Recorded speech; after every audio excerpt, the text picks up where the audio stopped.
Hi friends. Hi friends. எல்லாரும் எப்படி இருக்கீங்க? எல்லாரும் சூப்பராக இருப்பீங்கன்னு நினைக்கிறேன். ஸோ எல்லாரும் நாங்களே எதிர்பார்க்காத அந்த ஒரு நாள் வந்தாச்சு. எஸ், நம்ம இருந்த இந்த வீட்டிலேருந்து ஷிஃப்ட் ஆகி நம்ம மூவ் பண்ணுறோம். இந்த ஷிஃப்டிங் டே விளாக் தான் பார்த்தீங்கன்னா நீங்கள் பார்க்க போகிறீங்க. ஸோ இப்போ தான் பார்த்தீங்கன்னா குவைத்தில் பேக் பண்ண மாதிரி இருந்தது. ஸோ அதே மாதிரி திருப்பியும் இங்கே பேக் பண்ணி கிட்டத்தட்ட ஒரு வாரமாக மோர் தென் ஒரு 10 நாளாகவே இந்த பேக்கிங் வேலை தான் நடந்துட்டு. Days are running fast. இப்போ தான் 2023 நவம்பர் வந்த மாதிரி இருக்குது. ஸோ ஆல்மோஸ்ட் இயர் முடிய போகுது 2024. Shocking news. இந்த 2024 பல விஷயங்கள், பல good things and bad things happen ஆகிருக்கு. ஸோ அப்கமிங் இயர் என்ன everything is good be positive, நல்லாயிருக்கும். ஸோ இந்த வீடியோவில் பார்த்தீங்கன்னா நமக்கு இன்னைக்கு காலையிலேருந்து நைட்டு வரைக்கும் என்னென்ன ப்ரிப்ரேஷன்ஸ்லாம் பண்ணுறோம் அப்படின்றதான் பார்க்க போகிறீங்க. பிகாஸ் நம்ம நாளைக்கு புது வீட்டுக்கு குடியேற போகிறோம். ஏன்னா நம்ம ஆக்சுவலி நாளைக்கு ஷிஃப்ட் பண்ணியிருக்கலாம். பட் ஸ்டில் பார்த்தீங்கன்னா எங்களுக்கு இந்த வீட்டில் கொஞ்சம் புது ஆளுங்க மூவின் ஆகிறதுனால அவங்களுக்கும் கொஞ்சம் கம்ஃபர்டபுளாக இருக்கணும் அப்படின்றதுனால ஓகே, இப்போ ஜஸ்ட் திங்ஸ் மட்டும் தான் நான் மூவ் பண்ண போகிறோம்னு சொல்லிட்டு நாங்கள் ப்ரீவியஸ் டேவே மூவ் பண்ணி. நமக்கு பேசிக்காகவே மேன் டு மேன் ஹெல்ப் ரொம்ப ஜாஸ்தி. ஸோ வடிவேல் சொல்லுவார் ஒரு படத்தில், என்னது சோஷியல் சர்வீஸ்னால் எனக்கு ரொம்ப பிடிக்கும். அந்த மாதிரி நாங்கள் ப்ரீவியஸ் டேவே நம்ம ஷிஃப்ட் பண்ணிடுறோம். ஓகே வாங்க, நம்ம வீடியோவில் போயிட்டு ஃபுல்லாகவே இனிமேல் பார்த்தீங்கன்னா முடிஞ்ச அளவுக்கு நான் பேசி வீடியோ போட ட்ரை பண்ணிட்டு அப்படி நான் வாய்ஸ் ஓவர் கொடுக்குறேன். தெரியல எப்படி இப்போ தான் ஆட்கள் வந்துட்டு இருக்காங்க. நம்ம பேக்கர்ஸ் அண்ட் மோஸ் வந்துட்டு இருக்காங்க ஷிஃப்ட் பண்ணுறதுக்கு. நாட் மச், ஒன்றும் பெரிய பொருட்கள்லாம் எதுவும் இல்லை. ஒரு இங்கிலீஷாக வருது. ஏற்கனவே பார்த்தீங்கன்னா நம்ம ஆல்ரெடி நான் ப்ரீவியஸ் வீடியோவில் சொல்லியிருப்பேன். நம்ம பல பொருட்கள் சேல் பண்ணிட்டோம் இங்கேருந்தே. லைக் இது நாங்கள் யூஸ் பண்ணியிருந்த பெட்டு, கட்டில், அப்புறம் சோஃபா, டைனிங் டேபிள். ஸோ அதனால் மேஜர் பொருட்கள் எதுவும் இல்லை. அதனால் சீக்கிரமாக சட்டுன்னு முடிஞ்சிடும் தான் நினைக்கிறேன். அங்கே போய்ட்டும் பார்த்தீங்கன்னா செட் பண்ணுறதுலாம் இன்றைக்கி சான்ஸே கிடையாது. ஏன்னா நாளையோட ப்ரிப்ரேஷன் கொஞ்சம் நிறைய இருக்குது. அதனால அதுதான் மெயினாக ஃபோக்கஸ் பண்ண போகிறோம். மைக் இல்லாமல் பேசுறதுனால எந்த அளவுக்கு ஆடிபிளாக இருக்குன்னு தெரியல. ஸோ ஃபர்தர் டிலே பார்த்தீங்கன்னா நம்ம ஷிஃப்டிங் ஒர்க் ஆரம்பிச்சிடலாம். நானும் வாய்ஸ் ஒர்க் கொடுக்குறேன். சரிங்களா? ஓகே. ஸோ ஹவுஸ் ஷிஃப்டிங்கோட வேலையெல்லாம் ஸ்டார்ட் பண்ணிட்டோம். என்னென்னா ஃப்ரீசரில் நான் அந்த குட்டி குட்டி மசாலா பேக்கெட்டு, இந்த கடுகு, எல்லாம் அந்த மாதிரி கொஞ்சம் எக்ஸ்ட்ராஸாக இருந்ததுன்னா நான் அதை ஓப்பனாக நான் ஃப்ரீசரில் வச்சுருந்தேன். ஸோ அதெல்லாம் பார்த்தீங்கன்னா ஸ்டேப்லர் போட்டுட்ருக்கேன்.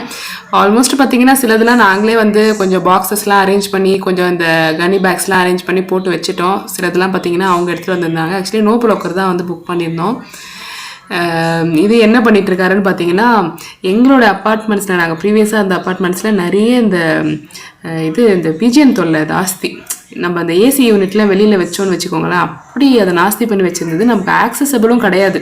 அது ஓப்பன் பண்ணி நம்ம க்ளீன் பண்ணுற மாதிரி இதுவும் கிடையாது. ஏன்னா க்ரில்லு ஜன்னல் ஃபுல்லாக க்ரில் இருக்கும்.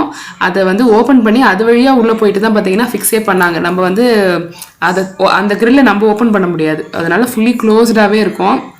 ஸோ அதனால் அவ்வளோ ஒரு நாஸ்தி பண்ணி வச்சுருந்தது புறா. அதெல்லாம் எடுத்து பார்த்திங்கன்னா அது பாருங்கள், அந்த என்டையர் டாய்லெட் பாருங்கள் என்ன கலரில் இருக்குதுன்னு. அப்போ அவ்வளோ அழுக்கு. நம்ம அப்படியே வச்சுட்டும் போக முடியாது. ஏன்னா என்ன சொல்கிறது, அது ட்ரை ஆச்சுன்னு வச்சுக்கோங்க, தண்ணி போயிடும். பட் அது ட்ரை ஆச்சுன்னா அது அப்படியே அங்கே படிஞ்சிடும். அவ்வளோ ஸ்ட்ராங்கான அழுக்காது. அது மட்டும் இல்லாமல் பார்த்திங்கன்னா இது ரொம்ப ஹார்ம்ஃபுல்லும் கூட. ஏன்னா நம்ம கேள்விப்பட்டிருப்போம், அந்த பேர்டோட அந்த பூ பார்த்திங்கன்னா நமக்கு ரெஸ்பிரேட்டரி ப்ராப்ளம்லாம் வரும் சரிங்களா. ஸோ ஆல்மோஸ்ட் பார்த்திங்கன்னா எல்லாம் பேக் பண்ணி வச்சாச்சு. இது விஷயம் என்னென்னா, இது பேக் பண்ணுறது கூட அவங்க கடன்னு பண்ணிட்டாங்கன்னு வச்சுக்கோங்களேன். ஆனால் நமக்கு அந்த அன்பாக்சிங் பண்ணி அடுக்கிற விஷயத்தை நினச்சாதான் நமக்கு திக்குன்னுது. இந்த ஃபோட்டோஸு எல்லாம் இப்போ தான் ஆக்சுவலி இந்த வீட்டுக்கு வந்த மாதிரி இருந்தது. அதுக்குள்ளே இப்போ தான் அந்த ஃபோட்டோலாம் எங்கே மாட்டணும் அப்படின்லாம் பார்த்துட்டு இருந்தோம். அதுக்குள்ளே பார்த்திங்கன்னா அந்த ஃபோட்டோ கழட்டியாச்சு. ஸோ இப்போ ஆல்மோஸ்ட் பார்த்திங்கன்னா கொஞ்சம் கொஞ்சமாக இதான் ஃபர்ஸ்ட் டைம் பார்த்திங்கன்னா வீடு ஷிஃப்ட் பண்ணும்போது நான் இருக்கேன். இது வரைக்கும் வீடு ஷிஃப்ட் பண்ணுற டைம்லலாம் பார்த்திங்கன்னா நான் ரிசீவிங் எண்டில் தான் இருப்பேன். அந்த எந்த வீட்டுக்கு நாங்கள் ஷிஃப்ட் ஆகிறோமோ, லைக் நான் குவைத்தை பற்றி சொல்கிறேன். குவைத்தில் பார்த்திங்கன்னா நான் ரிசீவிங் எண்டில் தான் இருப்பேன். லைக் ஒரு வீட்டிலேருந்து இன்னொரு வீட்டுக்கு போகிறோன்னா எங்கள் வீட்டுக்காரர் அந்த வீட்டில் பொருள் ஏற்றிட்டு இருப்பார். ஸோ அதனால் நான் அங்கே இருப்பேன். பொருள் எடுத்துகிட்டு வைப்பாங்கள்ல, அதனால் அங்கே வெயிட் பண்ணிகிட்டு இருப்பேன். இந்த இப்போ இந்த பொருள் ஏற்றுற இடத்துல நான் இப்போ இருக்கேன்றதுனால இப்போ தான் தெரியுது எதெல்லாம் மிஸ் பண்ணாமல் நம்ம எடுக்கணும், இல்லை நம்ம பொருள் எடுக்கும்போது எதுவும் டேமேஜ் ஆகாமல் எடுக்கணும். ஸோ அந்த விஷயங்கள்லாம் வந்து எனக்கு பேக் பண்ணணும். ஸோ அதெல்லாம் இப்போ தான் பார்த்தீங்கன்னா நான் வந்து அனுபவிக்கிறேன் ஃபஸ்ட்டு. ஸோ ஆக்சுவலி பார்த்தீங்கன்னா எங்கள் வீட்டுக்காரர் தான் மோஸ்ட்லி எல்லாம் பேக் பண்ணுது, நான் வந்து பெருசாக அதுவும் பண்ணல. இப்போ வந்து எல்லாருக்கும் மனசு திடப்படுத்திக்கிங்க. ஒரு முக்கியமான விஷயத்த நான் சொல்ல போகிறேன், ப்ளீஸ் நான் ஜட்ஜ் பண்ணாதீங்க. இந்த ஒரு கபோர்டை பார்த்தீங்கன்னா நான் ஓப்பனே பண்ணது கிடையாது இது வரைக்கும். ஏன்னா எனக்கு அது தேவைப்படுறதுனால நான் ஓப்பனே பண்ணது கிடையாது. இதுதான் பார்த்தீங்கன்னா மெயினான விஷயம். என்னன்னா எங்கள் வீட்டுக்காரர்னா 1000 தடவை சொல்லியிருக்கிறேன், கோதுமை வாங்கி வைக்காதீங்க, நான் அரைக்க மாட்டேன். எனக்கு அரைக்கிறதுக்கான ஃபெசிலிட்டி இருக்குது. பட் ஸ்டில் எனக்கு அதை அரைச்சி அதை டப்பாவில் ஸ்டோர் பண்ணி நிறைய பேர் வந்து பண்ணுறாங்க இங்கே பண்ணுறாங்க. எங்கள் அம்மாவும் பண்ணுவாங்க, எங்கள் மாமியார் வீட்லேயும் ரேஷனில் கோதுமை வாங்கி நாங்கள் அரைச்சி ஸ்டோர் பண்ணி வச்சுப்பாங்க. எனக்கு ஸ்டோர் பண்ணால் எனக்கு அதில் வண்டு வந்துடுது, அதனால நான் அதை அரைக்கிறதே கிடையாது. ஆனால் எங்கள் வீட்டுக்காரர் கேட்காம எங்கள் அம்மா கிட்டேயும் 5 கிலோ கோதுமை, எங்கள் மாமியார்கிட்டையும் 5 கிலோ கோதுமை வாங்கி எடுத்து வேற டப்பாவில் வேற போட்டு, நான் வந்து என்கிட்ட சொன்னேன், என்னால் எடுத்துகிட்டு போயிட்டு காய வைக்க முடியாதுப்பா, எனக்கு நினைக்கலாம் அது என்ன எவ்வளோ நேரம் ஆக போகுது காயறதுக்கு, இதெல்லாம் சின்ன விஷயம், இது கூட செய்ய முடியாதா, அவ்வளோ சோம்பேறியா நீ அப்படின்னு நினைக்கலாம். இட்ஸ் நாட் அபவுட் சோம்பேறித்தனம், இட்ஸ் மை ப்ரிஃபரபிலிட்டி. எனக்கு அது வேண்டான்னு நான் நினைக்கிறேன்னா அதில் இன்ட்ரெஸ்ட் எனக்கு வராது. ஏன்னா அதில் ஒரு பெரிய லம்சம் அமௌண்ட் நம்ம ஒன்றும் சேவ் பண்ண போகிறது இல்லைன்றது என்னுடைய கருத்து. ஓகேங்களா? இதனால வந்து இவ சோம்பேறியா, இது கூட செய்ய மாட்டாளா, இப்படி வச்சிருக்காளே வீடுன்னு அப்படின்னு நிறைய கமெண்ட்ஸ் நீங்கள் சொல்லலாம், இல்லை நிறைய பேர் நினைக்கலாம். பட் ஸ்டில் இது என்னோட ப்ரிஃபரபிலிட்டி கிடையாது. எனக்கு இதை வந்து அரைச்சி ஸ்டோர் பண்ணி வச்சு யூஸ் பண்ணுறது பதிலாக எனக்கு இந்த அப்பப்போ எனக்கு பிடிச்ச மாதிரி மல்டிகிரெயின் ஆட்டா இந்த என்னென்னமோ பேர்லாம் வைக்கிறாங்க, அந்த மாதிரி இது பண்ணி எனக்கு பழகிடுச்சு. லைக் 10 வருஷம் 11 வருஷம் ஆஃப் லைஃப் அப்படியே இருந்துட்டு எனக்கு இது வந்து ஏதோ எனக்கு கொஞ்சம் செட் ஆகலை, அவ்வளோதான். சரி, ஒருத்தவங்களுக்கு ஒரு ப்ரிஃபரபிலிட்டி இருக்கும் பார்த்தீங்களா, அந்த மாதிரி இதை வச்சு நான் வந்து மேலே அரைக்கலாம் அப்படின்னு சொல்லி வச்சு மேலே வச்சது தான். அது அப்படியே என்ன பண்ணுச்சுன்னா, அந்த வண்டுகள் என்ன வண்டுன்னு தெரியலங்க, அந்த வண்டு அப்படியே எல்லாத்தையும் மாவாக்கிடுச்சு சாப்பிட்டு. ஐயோ அப்பா என்ன ஸ்மெல்லுன்றீங்க, முடியல, தாங்க முடியல.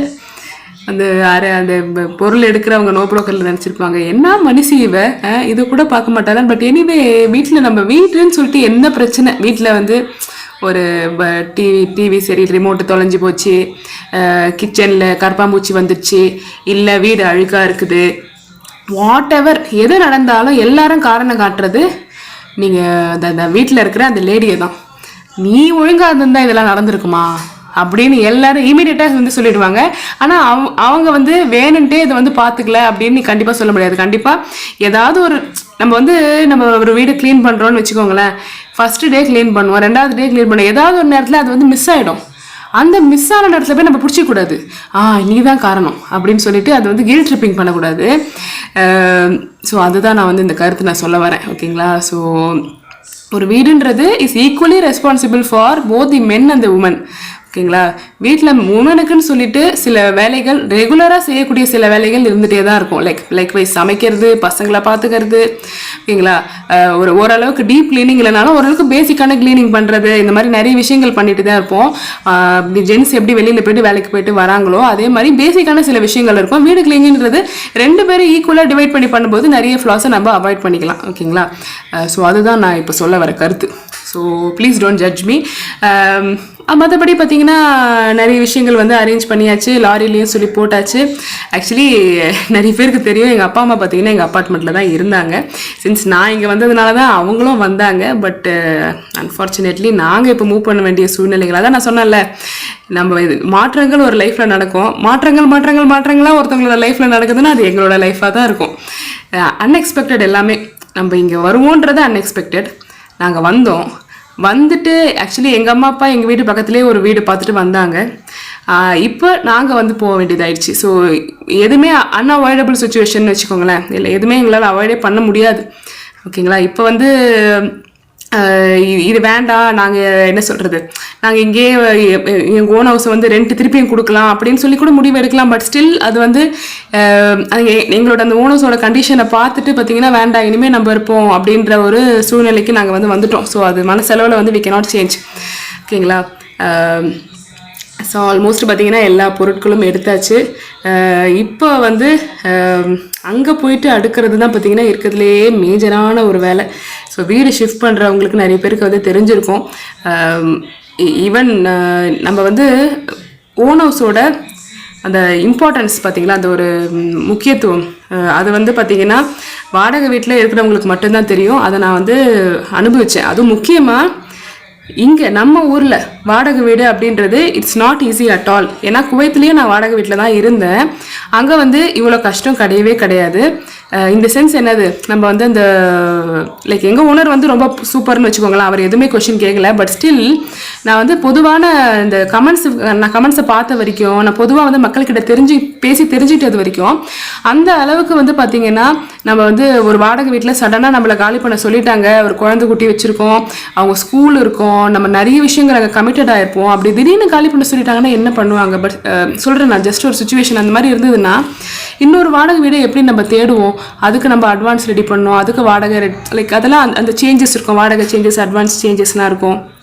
அப்புறம் இந்த எலக்ட்ரிசிட்டி, இந்த இபி பில்லு, அந்த இபி ரீடிங் நோட் பண்ணி வைக்கிறது, இதெல்லாம் பார்த்திங்கன்னா எங்களுக்கு குவைத்தில் வந்து கிடையாது. நான் வந்து குவைத்து பெருமையாவோ இங்கே வந்து கம்மியாவோ அப்படி நான் பேசலை.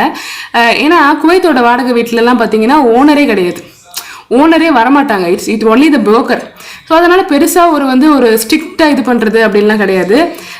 ஸோ அதுதான் வந்து நான் இந்த டிஃப்ரென்ஸ் சொல்கிறேன். ஸோ அட் லாஸ்ட் பார்த்தீங்கன்னா நம்மளுடைய ஓன் ஹவுஸ்க்கு வந்தாச்சு. உங்களுக்கு நிறைய கொஷின்ஸ் இருக்கும். ஓன் ஹவுஸ் வந்து ஆக்சுவலி இப்படி இல்லை, முன்னாடி நிறைய சேஞ்சஸ் நாங்கள் பண்ணியிருக்கோம். ஸோ அதோட சேஞ்சஸ் எல்லாமே பார்த்தீங்கன்னா நான் உங்களுக்கு வந்து முக்கியமாக பெயிண்டிங்க்கு நிறைய கான்சன்ட்ரேட் பண்ணியிருக்கோம். எல்லாமே பார்த்தீங்கன்னா திவ்யா அண்ட் சரவணனோட சொந்த ஐடியாஸ்ன்னு வச்சுக்கலாமே. எல்லா கோச்சி வரவர் ஏன் பேரை சொல்லன்னு. ஸோ எல்லாமே பார்த்தீங்கன்னா திங்க் ஷிஃப்டிங்லாம் பால்கனி வழியாகவே எடுத்து ஷிஃப்ட் பண்ணிட்டாங்க. கொஞ்சம் ஈஸியாகிடுச்சு அவங்களுக்கு. ஃபர்ஸ்ட் ஃப்ளோருன்றதுனால நமக்கு வந்து நிறைய ஓப்பனிங்ஸ் இருக்குது. ஓப்பன் டெரேஸு, பால்கனி, சர்வீஸ் ரூம் சொல்லிட்டு நிறைய ஓப்பன் ஏரியாஸ் இருக்குது. ஆக்சுவலி நிறைய மாடிஃபிகேஷன் பண்ணியிருக்கோம் வீட்டுக்கு. அந்த மாடிஃபிகேஷன்லாம் என்னென்ன பண்ணியிருக்கோம் அப்படின்றத நான் உங்களுக்கு தனியாகவே ஒரு வீடியோ போடுறேன். ஏன்னா ஸோ எனக்கு ரொம்ப மந்த்ஸ் எடுத்துகிட்டு நம்ம வந்து ஒன்று எப்படி வேணும் அப்படின்னு சொல்லிட்டு நம்ம வந்து பண்ணோம். ஸோ அவ்வளோதாங்க. இப்போ போயிட்டு நமக்கு அடுக்கிற வேலை இருக்குது, பயங்கரமாக இருக்குது. ஸோ அடுத்த வீடியோ பார்த்திங்கன்னா ஹவுஸ் வார்மிங் வீடியோ தான். நாங்கள் வந்து ஹவுஸ் வார்மிங்க்கு ஒன் டே ப்ரீவியஸாகவே நாங்கள் பொருள் ஷிஃப்ட் பண்ணிட்டோம். பிகாஸ் எங்களுடைய ப்ரெசென்ட் ஓனர் வந்து சில கமிட்மெண்ட்ஸ் அவருக்கு அந்த வீட்டில் இருந்ததுனால ஸோ அவருடைய ரெக்குவயர்மெண்ட்ஸும் கன்சிடர் பண்ணி நம்ம வந்து ஷிஃப்ட் பண்ணிட்டோம். ஸோ அடுத்த வீடியோ பார்த்திங்கன்னா house warming. Stay tuned for that. At last we are home. நம்ம வந்து வீட்டுக்கு வந்துட்டோம். பொருள்லாம் எடுத்துகிட்டு வந்து ரெண்டு நிமிர்ந்து போச்சு. ஏன்னா அவங்க எடுத்தாலும் பார்த்தீங்கன்னா என்னோடய பாடி கண்டிஷனுக்கு இதுவே பெரிய விஷயம். ஸோ எல்லாமே பார்த்தீங்கன்னா இனிமேல் தான் இருக்குது. என்ன தான் க்ளீன் பண்ணாலும் டஸ்ட் இங்கே தான் வருது. தெரியல, டஸ்ட்டு ஃபார்ம் ஆகுது, அப்படியே லேயராக ஃபார்ம் ஆகுது. கொய்த்தில் கூட மண்ணு காற்று இருந்துருக்குது. அது வந்தால் அது பரவாயில்ல, மண்ணுக்கு பறக்கிறாங்க. ஏன்னா வந்து பைக்கில் ஆஃபீஸ்க்கு போகும்போது பார்த்தீங்கன்னா பேக்கெல்லாம் பார்த்தீங்கன்னா மண் இருக்குது. ஆனால் நான் ஆஃபீஸ் போகும்போது நான் காருக்குள்ளே இருந்தாலும் மண்ணே இருக்காது. ஓகே ஃப்ரெண்ட்ஸ், நம்ம வந்து இனிமேல் தான் நமக்கு வந்து க்ளீனிங் வேலை ஹெவியாக இருக்க போகுது. ஸோ நம்ம வந்து அடுத்தது ஒரு க்ளீனிங் விலாகில் நம்ம சந்திப்போம். ஒரு இடத்துலையும் பார்த்தீங்கன்னா எதாவது எங்கெங்கே வைக்கணும்னே தெரியல, எல்லாமே அங்கங்கே இருக்குது. இப்போது இதெல்லாம் பிரச்சனை, இன்டர்நெட் வேறு இல்லை. அதெல்லாம் இன்டர்நெட்டு அதெல்லாம் நிறைய இஷ்யூஸ் இருக்குது. ஸோ செட்டில் ஆகிறதுக்கு கொஞ்சம் டைம் ஆகும், செட் ஆகிறதுக்கும் கொஞ்சம் டைம் ஆகும். ஏன்னா புது லொக்கேஷனு எல்லாமே. ஸோ அதனால் இந்த வீடியோ வந்து இதோட எண்ட் பண்ணிப்போம். அடுத்த வீடியோவில் சந்திப்போம். பாய்.